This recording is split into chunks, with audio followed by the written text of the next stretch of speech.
inflation spiked sharply higher in January from 4.19% in December to 5.94%. And from the looks of it, the early data indicate that February food inflation could be higher at 6.1%. That's according to economists whom we polled. The culprits are two items of widespread consumption: cereals and milk products. Cereal inflation rose by 16.2% in January, and the CNBC-TV18 poll shows it may rise to over 17% in February. Likewise, milk and milk product prices that surged by 8.79% in January will be likely up by 9.08% in February. Also impacting the food price psyche is the lower stocks of grains with the Food Corporation of India at 32.4 million tons as of mid-February versus 54 and 56 million tons in previous Februaries. The final blow appears to be the weather. An unusually hot February is feared to have hurt the Rabi crop, especially crops like wheat, while the meteorological department predicts that March too could be hotter than normal. So what's the state of the Rabi harvest, and what will be the food stock and the food price situation in the next 2 quarters before we start thinking about the Kharif crop coming in? These are the questions we are asking, and joining us to answer them are Professor Ramesh Chand, the agricultural expert from the NITI Aayog, Harish Damodaran, the rural affairs and agricultural editor from the Indian Express, and Ajay Jakhar, chairman of the Bharat Krishak Samaj, the man who knows where the shoe pinches or where the sickle hurts. Gentlemen, thank you very much indeed for joining me. Professor Chand, I'm going to ask the same question to all three of you actually. I want your estimate of the wheat crop and the food grain crop in general. Is the weather likely to have hurt it? I think media is exaggerating impact of higher temperature on output of food grain in Rabi season. No doubt we are having a maximum temperature which is 2 to 3 degrees Celsius higher than what is the average of past several years in some parts of the country. But my discussions with agriculture scientists reveal that unless this increase is more than 6 degrees Celsius, and that too in minimum temperature, not so much in maximum temperature, we should not worry about its impact on production of wheat crop and mustard and chickpea. These are the three main food crop of Rabi season. Yes, March is the month which create lot of uncertainty for Rabi crops. We normally have hailstorms in many parts of the country, and if temperature shoots up like it shoots up last year by more than 10 degrees Celsius. So if that kind of shock happen, then certainly there will be concern and there will be strong adverse effect. But the way things are going, that temperature being slightly higher, I consider it as a normal kind of deviation. To my mind, it is not a serious aberration in temperature. Oh, that's good to hear, sir. And I don't think this was misinformation by the press. We actually heard from the IMD, and therefore the expectation, the fear was that it might affect the crop. Onion crop was anyway affected, and that perhaps gave rise to fears about other crops. Mr. Jakhar, would you broadly agree that the wheat output in particular, and not just wheat, even mustard, a very important Rabi crop, are in fine fettle? I agree with Dr. Ramesh Chandji. I think there is not going to be much impact of the temperature being higher for a few days or a week or so in January and February. At the moment, I have absolutely no fear of less wheat stocks. And all this speculation that the wheat will be less, it's too early to speculate. I think so. It's just markets always look for conspiracies and issues. I think. Oh, right. There's nothing to worry about. From the ground, I can tell you that. Oh, that's music to our ears. We are more worried about the food prices. So let me come to that. But before that, Harish, I assume that you are picking up much the same, since the two experts have indicated that weather is not going to impact the wheat crop. But more importantly, the stocks of food grains. Let me come to that question. The stocks that FCI has is nowhere near what it was in previous Februaries. Can that impact trader psychology and put an upward momentum on prices? Yeah, I think it's a combination of both. But I agree with both Professor Ramesh Chand and Ajay Jakhar that, I think according to me, the wheat crop looks very good as of now. Okay. And so long as your maximum temperatures don't cross 35 degrees, I think it should be okay. And let me say that even last year, the crop looked very good till mid March. So what happened last year was a sudden spike, so it's the delta which makes a difference. Say in 1 week, suddenly temperatures go up by about 5 degrees. So I remember last year on 18th of March, I was in Jhajjar and I saw it was 38 degrees, So that is a shock, whereas I think early 30s should not be a problem. And right now, actually, the grain filling has started.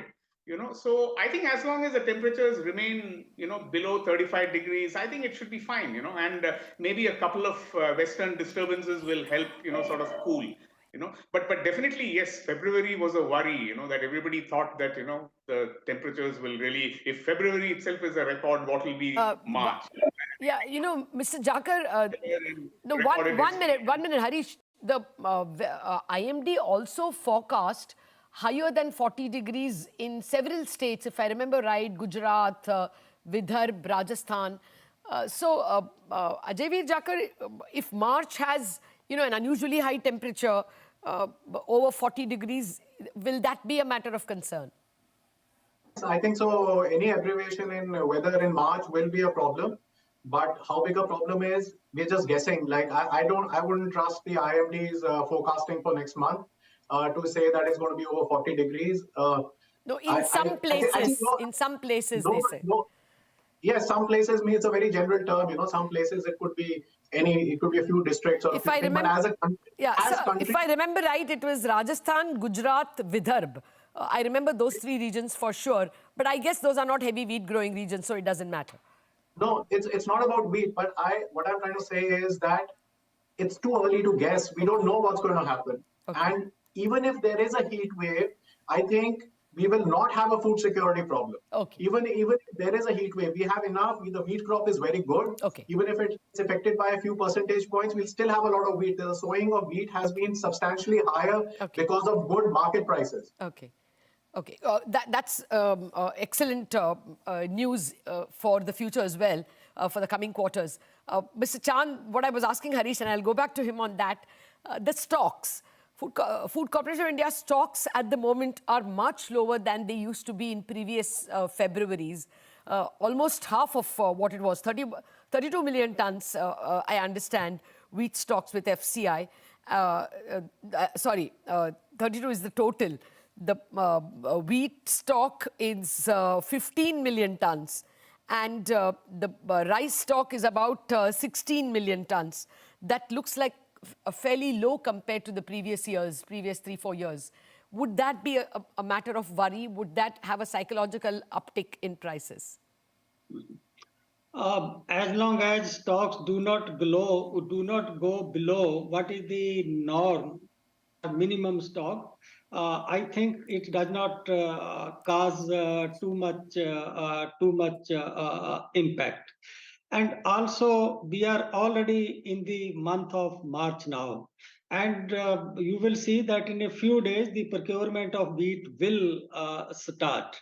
So if there is a good amount of procurement, unlike last year, the stock can be even replenished. So just in the month of March, when procurement is about to start, stocks can go low. I think that if crop is normal and there's a normal kind of procurement, stocks of particularly wheat, they will be replenished. Okay. But I would say that, like last year, if story gets spoiled in the March, particularly in the second fortnight of March, then it's a different matter.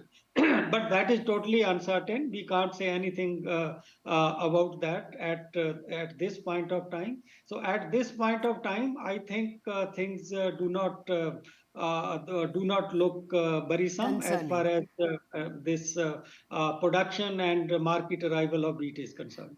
Procurement, you fear can be impacted if market prices are higher, or is the worries more about the quantity of output of the harvest? Mr. Chand, what might impact procurement? I feel that there will be some pressure on price. It is not that pressure will not be there.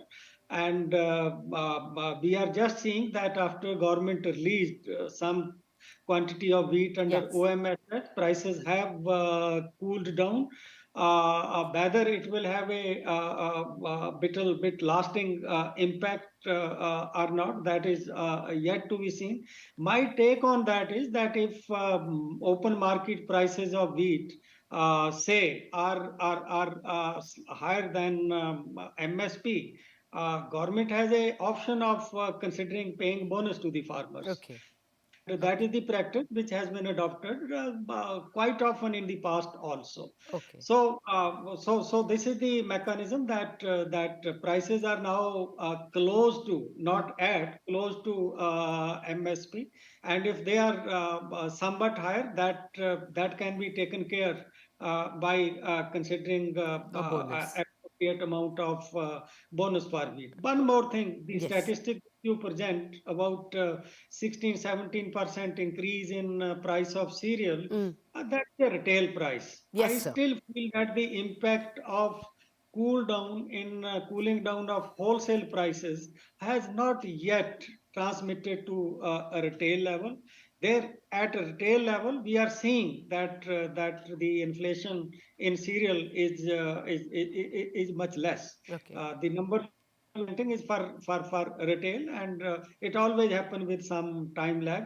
So I expect March story in even retail prices of cereal to be different than what we have seen in January and February. Oh, okay. That will be a very, very big relief because that will mean that the Reserve Bank will not have to go to an overdrive on interest rates.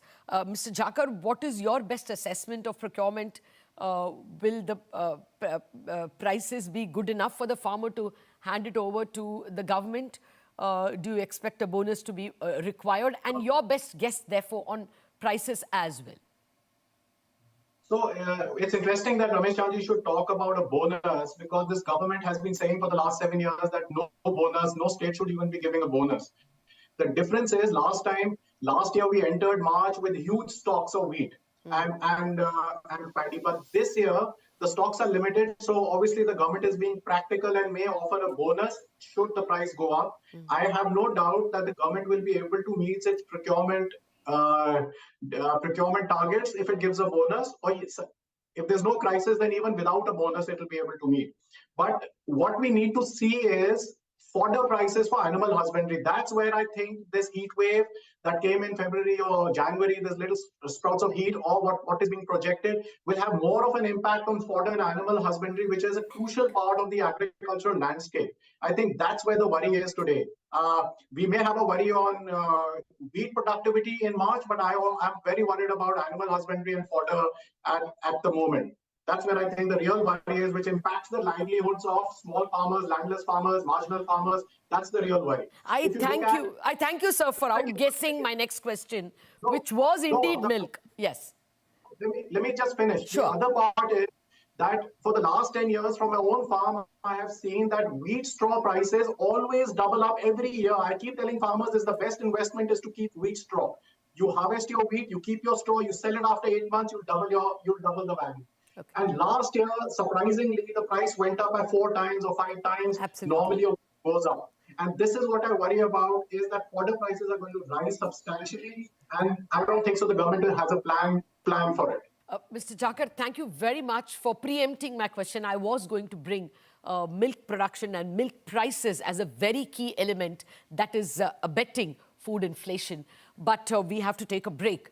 But after the break, we'll again engage with our experts to check whether, if not cereals, whether milk inflation will lead to higher food inflation and what steps the government can take on both. Back in a minute.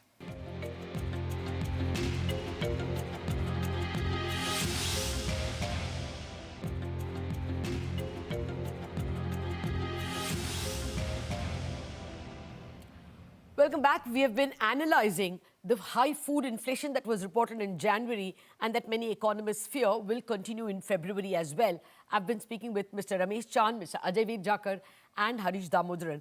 The key takeaway so far has been that cereal output may not be a problem. The wheat crop doesn't look like it has been harmed by high temperatures, and stocks with the FCI could still rise. The procurement has a good chance to be excellent this March. The real problem could be a high price of fodder and therefore high prices of milk rising even further. Gentlemen, thank you for your patience. Dr. Chand, we now have to come to what steps the government can take. So let me start with you. Anything specific that we have to speak about on cereals? I guess bonus announcements for grains is about the only step you would recommend? No, I will say that if production is affected and market prices are much higher than MSP, then government has to exercise that option for procurement. Okay. But it is subject to these two things which I'm mentioning. Yes. Not that necessarily we have to go for this.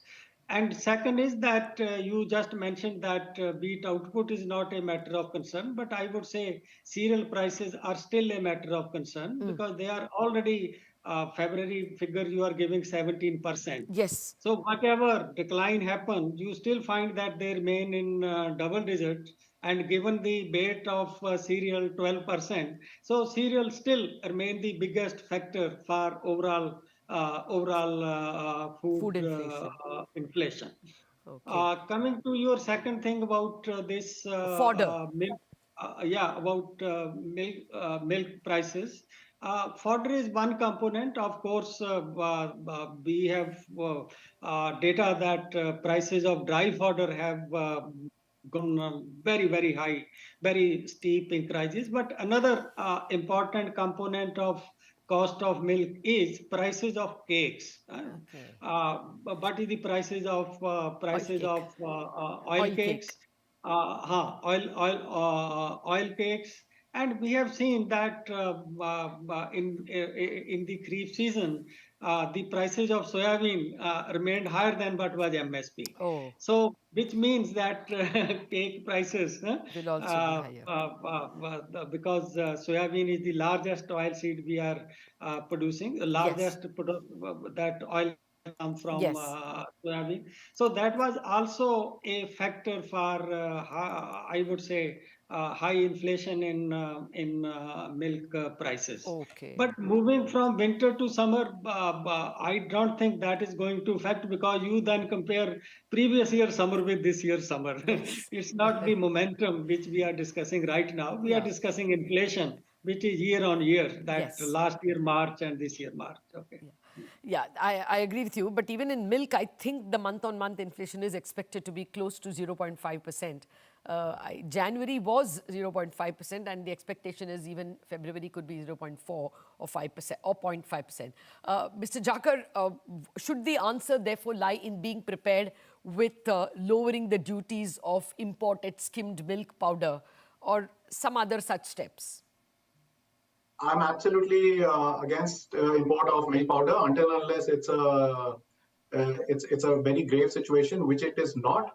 But my advice to the government would be to procure at least 20%, 25% more than their targets for procurement, the annual targets which they have according to the plan. Okay. Because we've not had a drought in India for many years now. Like 6-7 years, we've had a normal monsoon. And that leads to the fact that chances of a drought increase every year, that there has been a normal monsoon, there's talk of El Nino. And should that happen, then India is in a deep crisis. So I think so to prepare, my advice would be to build stocks not for March, but to build stocks lest the rain should fail, because chances of rain failing every year increase with a good monsoon. So that's what I would be focusing on, is have at least 25% more stocks than which is the plan. Okay. That's what I would look at. Fair point. One hopes that they are successful in attracting that much by way of good procurement prices. Harish, policy prescriptions. No, I think we are not understanding the logic of milk. See, milk production shoots up during the winters, but consumption is less. Okay. And so what happens is dairies convert the surplus milk into commodities. Okay. In summer, production falls, but demand shoots up because we have more ice cream. So you're saying we have missed the bus already? Yeah. So what I'm saying is, so we are going to start this summer with hardly any stocks. Already during the winters, dairies have been paying, I think, about 55 rupees per liter for buffalo milk and about almost 40 rupees for cow milk. So we are going to start the summer when production is going to fall and your demand is going to shoot up. So I don't think we should be comparing this summer over last summer, because actually we are starting off with a short supply. So I would be more worried about milk. And as I said, we will know in the next 15 days. But milk, we are still we have a whole season. And the high prices will start inducing a supply response only from the next winter onwards. So we have a long period where your demand is going to increase, but your supply is going to be constrained. Well, that may be the reason why we are already hearing murmurs of probably a necessity to import. But I take Mr. Jakhar's point on board as well. Just a final question to you, Mr. Chand. So we should be prepared for high food inflation, you think? If it is not cereal, I think the baton is being handed over to milk. So about 5-6% food inflation is what you see in the foreseeable couple of quarters? Your voice broke, but I think you have completed your question. I think food inflation may cool down to some extent in the month of March, because we are seeing a sharp fall in prices of potato and onion. You see, that vegetable things which we have ignored. So I feel that cereal inflation decelerating, and vegetable prices already we know onion prices are coming down, potato prices are also coming down. So the total effect of these on will lead to some moderation in food inflation in the month of March. That's my take on it. Okay. Well, that's a positive one. We will know the February numbers, of course, next week. But let's hope that by March things cool down a bit. Ajay Jakhar, Ramesh Chand and Harish Damodaran, thank you very much for joining me and enlightening us about the state of the wheat stocks, the winter food grain stocks, and the possible problems we may face because of fodder shortage and milk prices. Our worries may not be food inflation because of cereals, but food inflation because of milk. That's the main takeaway from this discussion. We wrap up on this show. Thank you very much for watching.